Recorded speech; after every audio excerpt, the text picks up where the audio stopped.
as Bíblias na carta de Paulo aos Filipenses, capítulo 4, versículo 20. Carta de Paulo aos Filipenses, capítulo 4, versículo 20.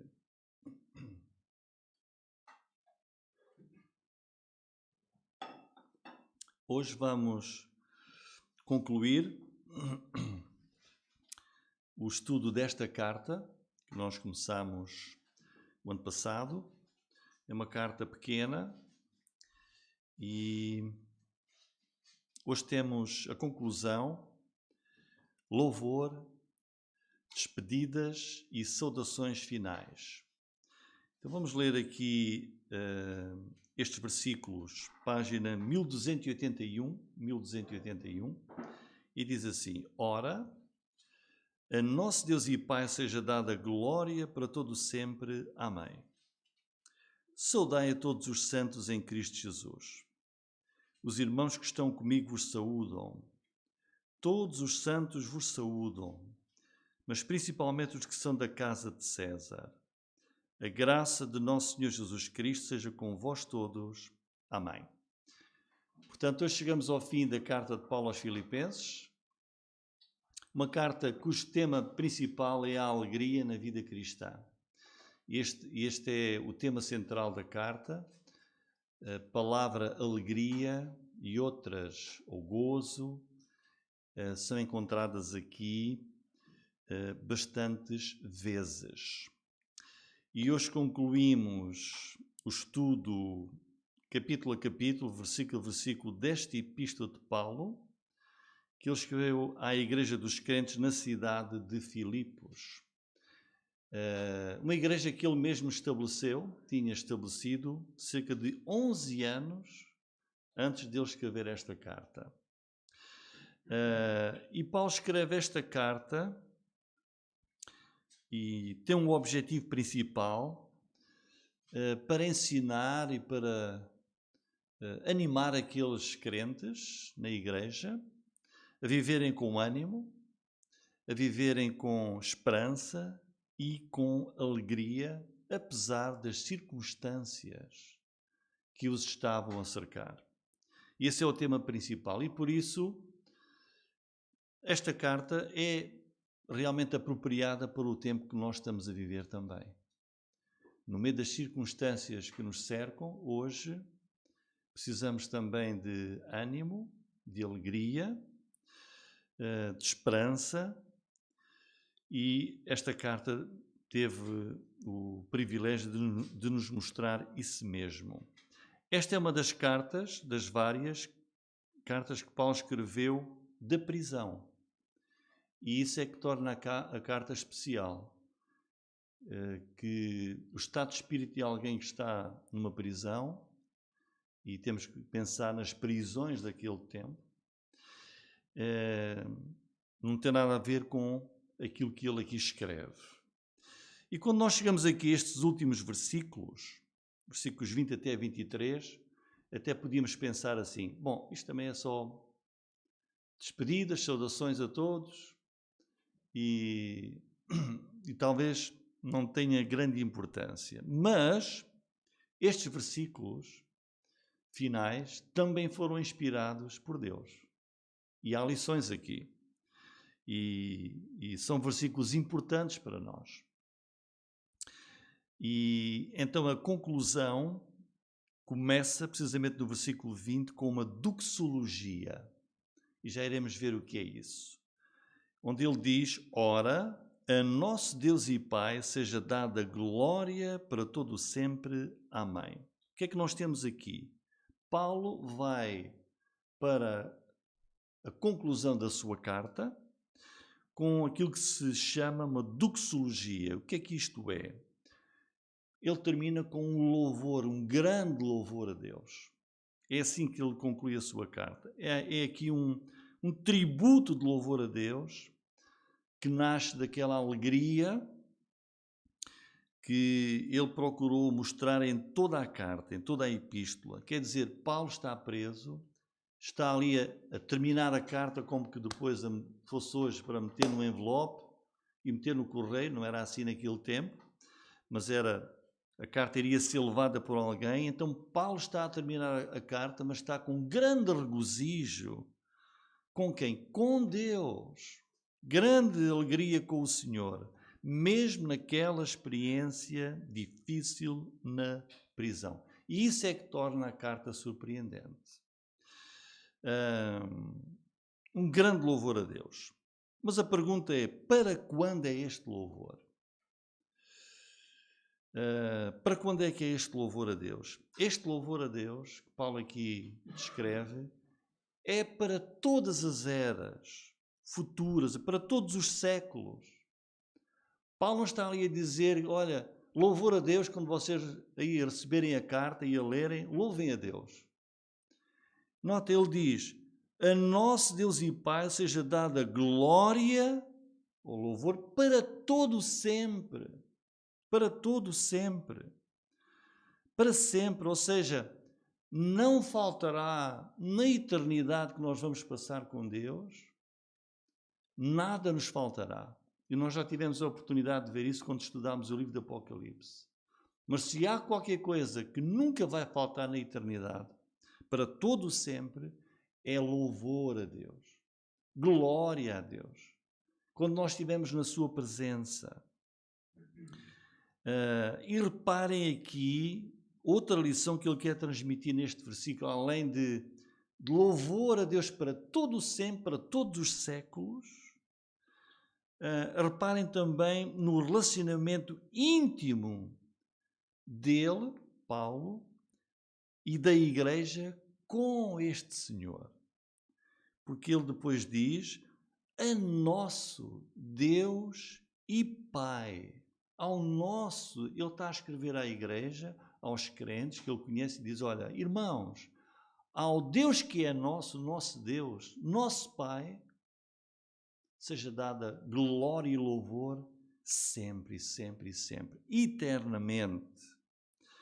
Então Paulo aqui não escreve a Deus, podia dizer, mas ele vai além, diz, ao nosso Deus e ao nosso Pai. Portanto, este é o relacionamento que os crentes têm e que ele está a mostrar à igreja, olha, quem é Deus? É o nosso Deus e é o nosso Pai. Porquê? Porque Deus nos fez família dele.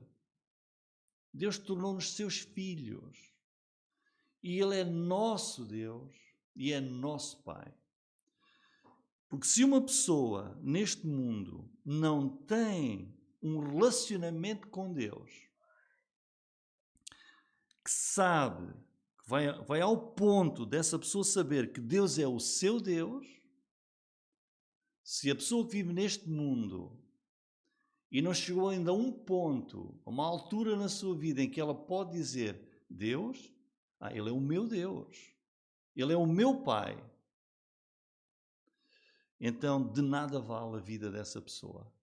A pessoa vai morrer e vai estar perdida eternamente. Se Deus não for o seu Deus e não for o seu Pai. E como é que nós podemos, quando é que alguém pode dizer glória ao nosso Deus e ao nosso Pai? A pessoa pode dizer isso por causa da sua fé em Jesus Cristo. É por causa da nossa fé em Jesus, unicamente, que nós alcançamos esta filiação, este relacionamento com Deus. O apóstolo João escreveu no seu Evangelho, no capítulo 1, versículo 12, diz, mas a todos quantos o receberam, que receberam Jesus, todos aqueles que creem, confiam, que amam Jesus, deu-lhes o poder de serem feitos filhos de Deus, aos que creem no seu nome. Ninguém nasce filho de Deus, mas quando alguém ouve o Evangelho e crê e recebe Jesus Cristo, diz, Deus dá-lhe o poder de o fazer seu filho, torna-o sua família. O Deus eterno, Deus criador do universo, quer isto, quer ser nosso Deus, nosso Pai, nosso amigo. E se nós não entendermos isto, de nada vale. Irmãos, este livro, a carta de Paulo aos Filipenses, foi escrita para cristãos. Esta carta não é uma carta escrita para descrentes, de evangelização. É uma carta escrita para crentes, para eles saberem aquilo que têm em Deus, aquilo que podem esperar de Deus. E reparem que no que Paulo lhes diz aqui, que este Deus, que é nosso Pai, que é o nosso Deus, é digno e nós devemos dar glória para sempre e sempre e sempre. Amém. Então é assim que Paulo vai para o fim da sua carta. E se nós não entendermos, vejam, ao nosso Deus e Pai seja dada glória. Se nós não entendermos o que é a glória de Deus, reparem, nós não entendemos ainda qual é o propósito da nossa existência aqui, neste mundo. Qual é o propósito de Deus em toda a história? Qual é? O objetivo de Deus, o propósito de Deus na história é glorificar-se a si mesmo. Glorificar-se a si mesmo. Por exemplo, Isaías, capítulo 42, no versículo 8, diz assim, olhem o que diz aqui a palavra de Deus. Eu sou o Senhor, este é o meu nome, a minha glória, portanto, o meu resplendor, tudo aquilo que Deus é, a minha glória, pois ao outro não darei, nem o meu louvor às imagens de escultura. E esta é uma lição que todos nós devemos saber e compreender, que o propósito sublime de Deus é a sua glória, é Deus glorificar-se a si mesmo. E Deus aqui é muito claro, Deus não dá a sua glória a ninguém mais, a nenhum outro. A glória toda é devida ao único Deus e Senhor. De tal maneira que o mesmo profeta Isaías tem uma visão de Deus no capítulo 6, e lemos lá no versículo 3 que os anjos que estão na presença de Deus louvam continuamente a glória de Deus.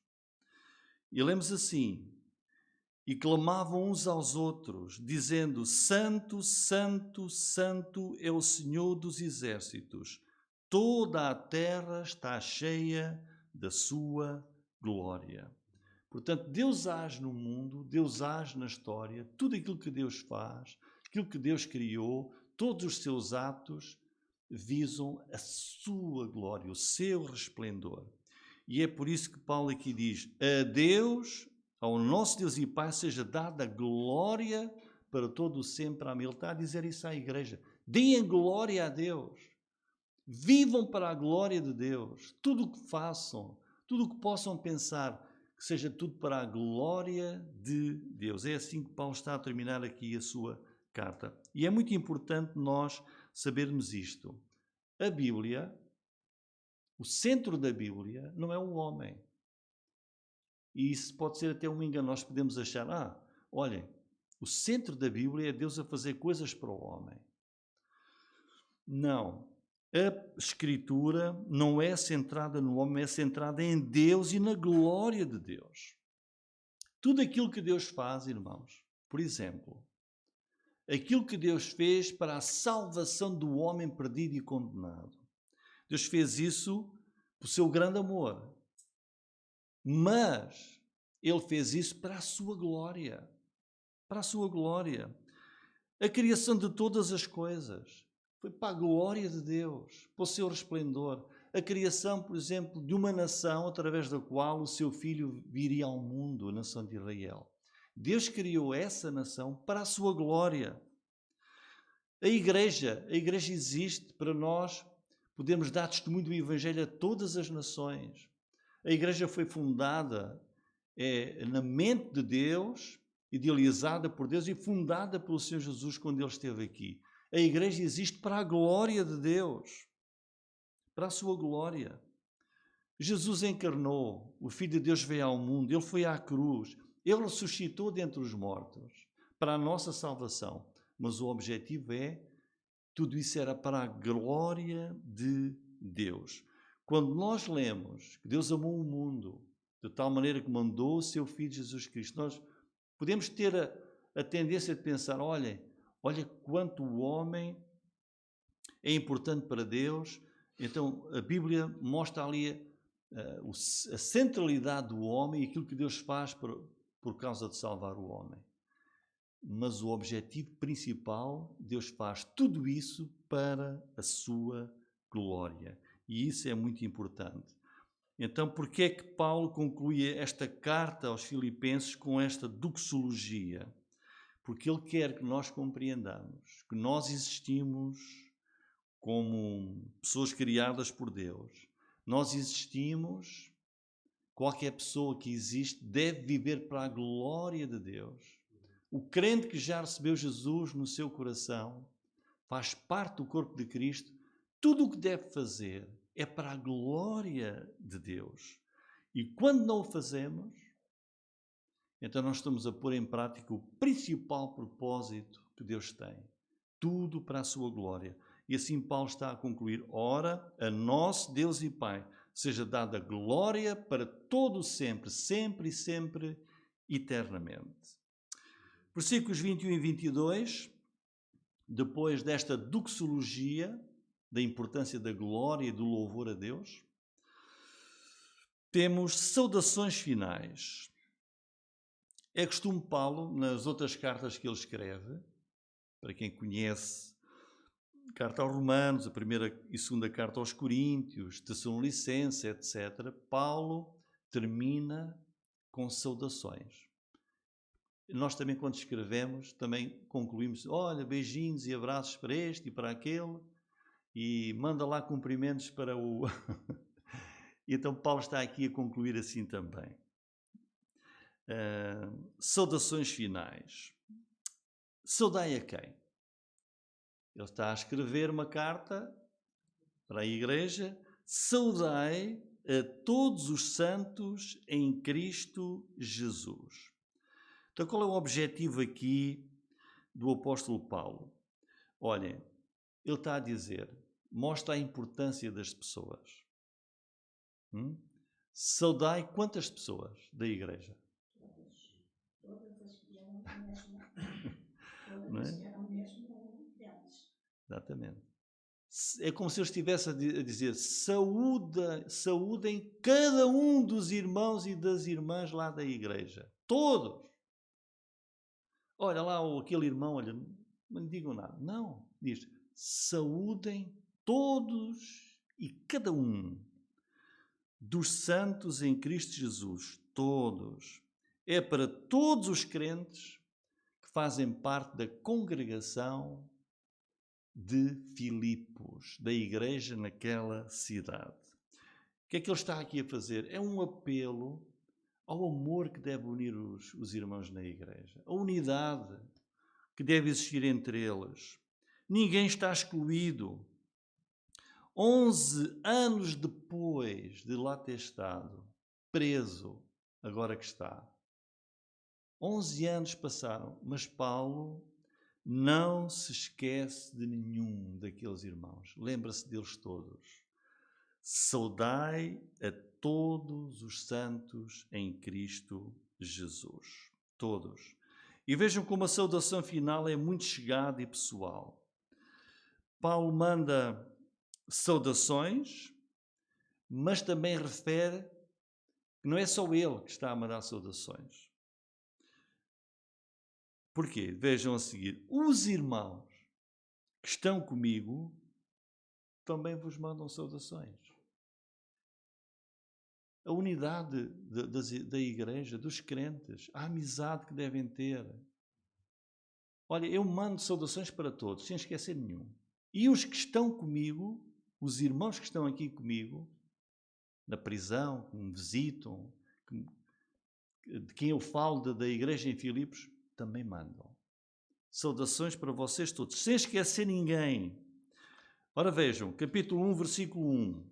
Foi quando começou a carta, Paulo e Timóteo, servos de Jesus Cristo, ele está a escrever, olha, a todos os santos em Cristo Jesus que estão em Filipos. E agora termina. Paulo manda saudações para todos. E os que estão comigo, Timóteo, está aqui comigo. E todos os que estão aqui também mandam saudações. Mas mais, há ainda outro grupo de irmãos na fé que manda saudações para a igreja, para os crentes em Filipos. Quem são? Versículo 22. Ele continua. Eu, Paulo, mando saudações para todos. Timóteo e todos estão comigo também mandam saudações. Todos os santos vos saúdam, mas principalmente há aqui mas há aqui alguém que em especial e muito em particular, também manda saudações para vocês.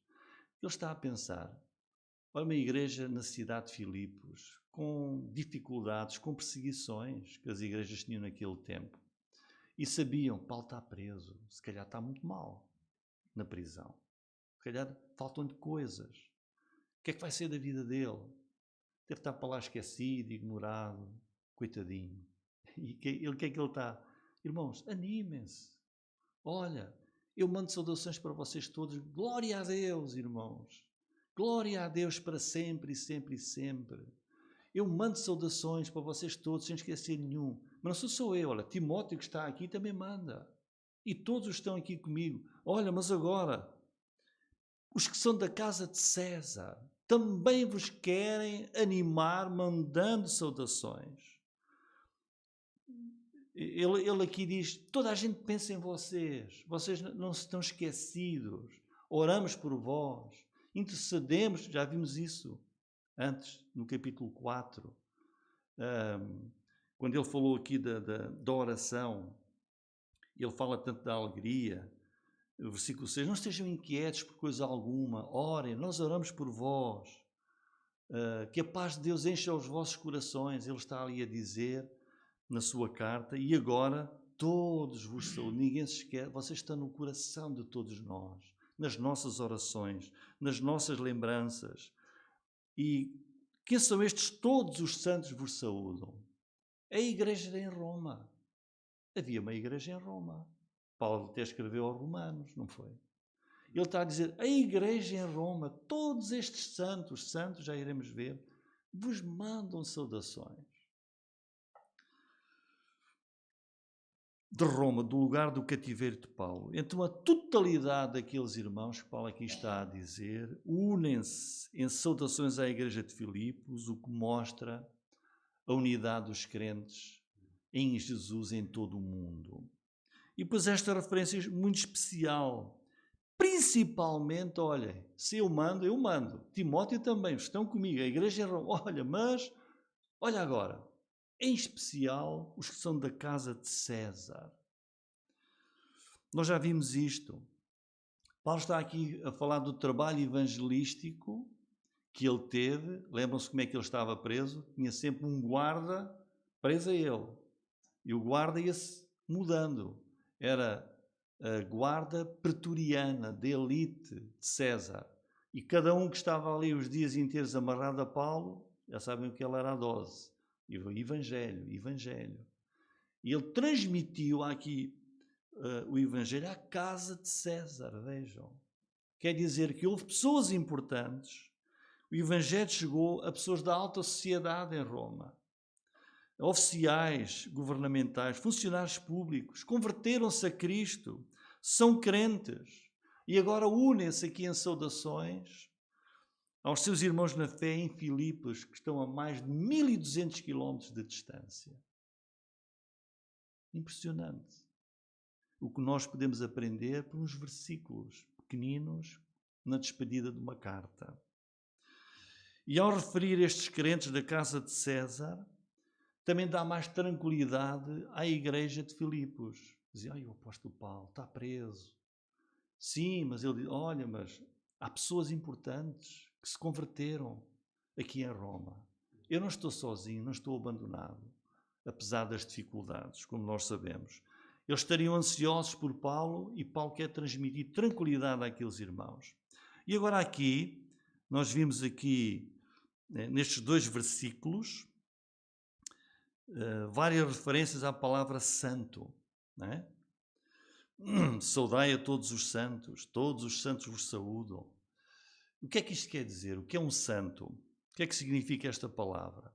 Nós temos muita influência católica romana errada sobre o que significa a palavra santo.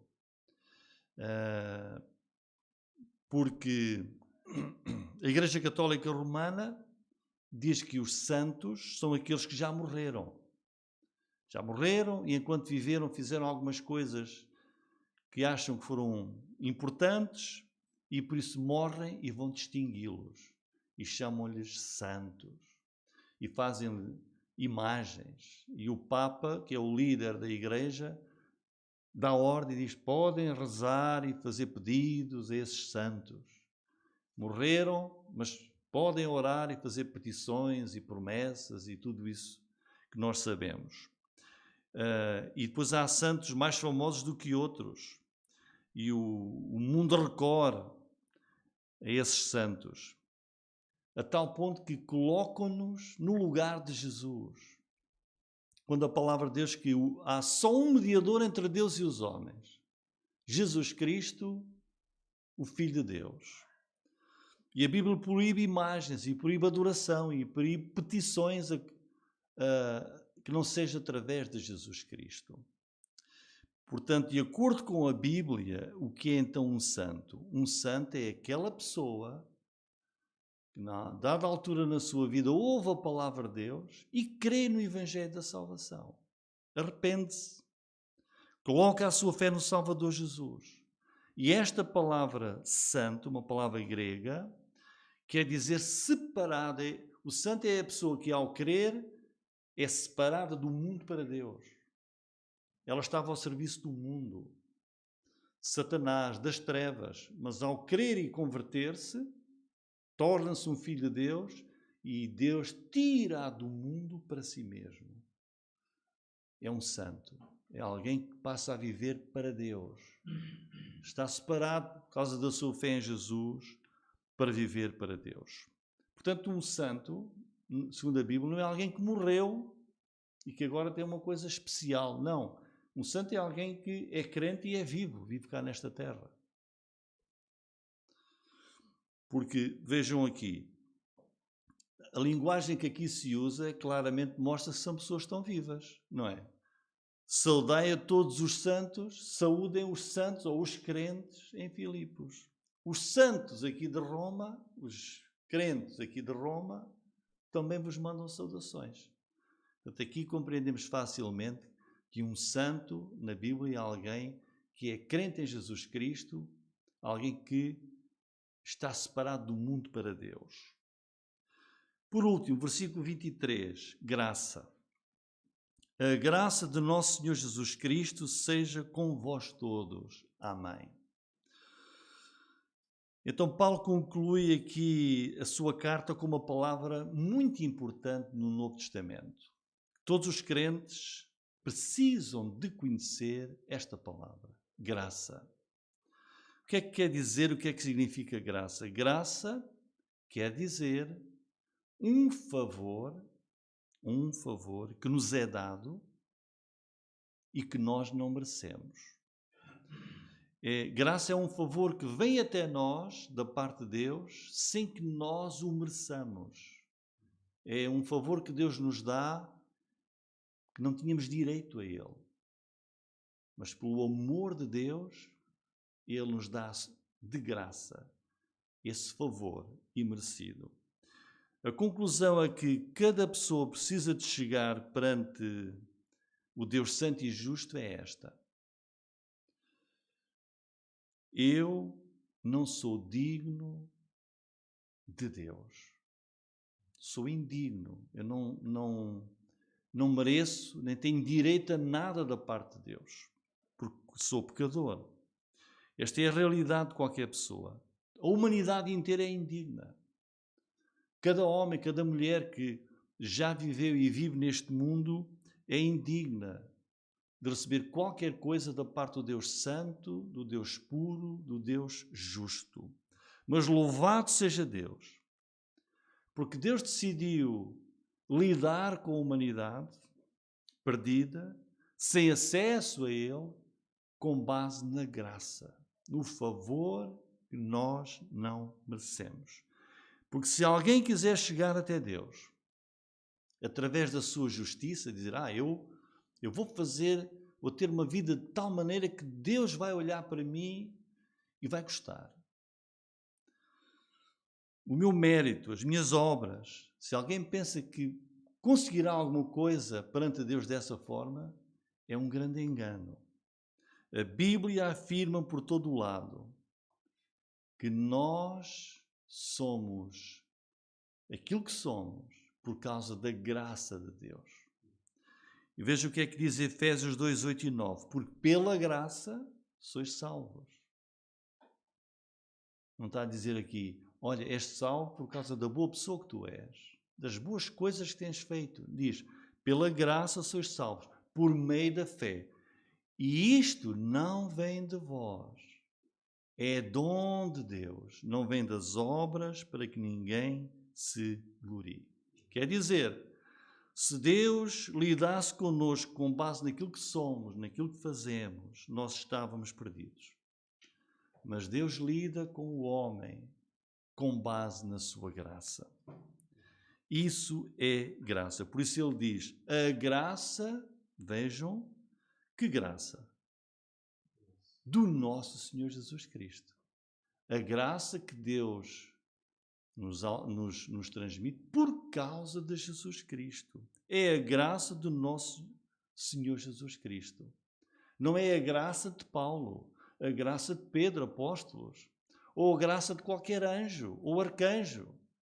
Não. É a graça do nosso Senhor Jesus Cristo. É só e unicamente a graça de Jesus. Porquê? Porque nós precisamos de conhecer a maneira como Deus lida com o homem para o salvar. Deus viu que a única maneira de o homem poder ser salvo foi enviar o seu Filho Jesus Cristo. E Jesus encarnou, entrou no nosso mundo para levar a cabo o plano da salvação de Deus, por causa do homem estar condenado no seu pecado.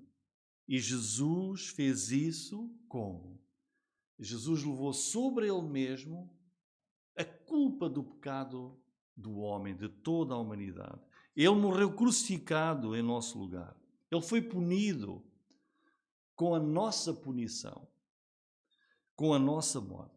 E por isso, quando alguém crê e confia nesta obra salvadora de Deus, Deus estende-lhe a sua graça.